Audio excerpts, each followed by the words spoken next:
Ôi giời, có chọc lời ôi, sống rồi nè.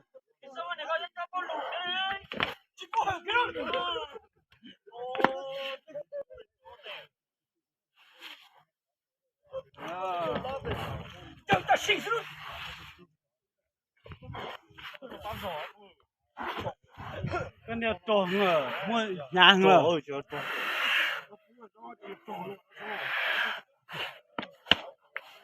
Ôi, mất tiền rồi.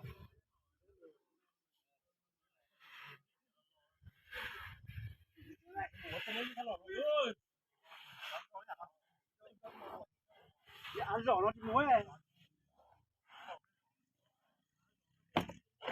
Trong ta xử nó chỉ có hở nữa. Thôi. Chỉ có hở mẹ nữa.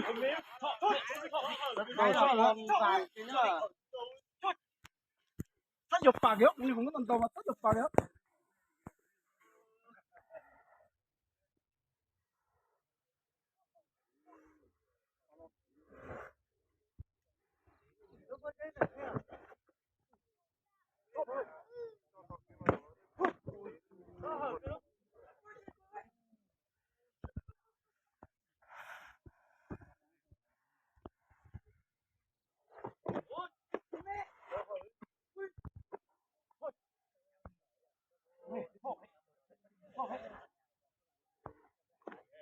Cũng cười ra anh em ơi.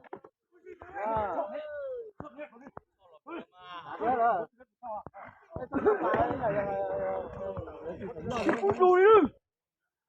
Chung phút rồi đi. Tắt tổng bà cấp bậc cũng nên tên pha lại. Nè nó lên thế tổng bà vậy. Cũng như bỏ pha cũng như cũng như bỏ pha cũng như thế là chỉ đó.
Đặt câu chuyện cái đó rồi.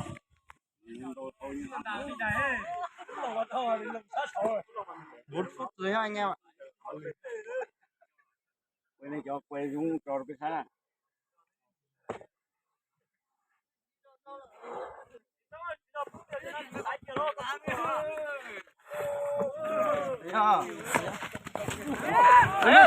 Thôi rồi. Thấy đặt đó. Thấy đó, chị thấy cho gì muốn đặt cao đâu. Thấy chưa? Thấy chưa?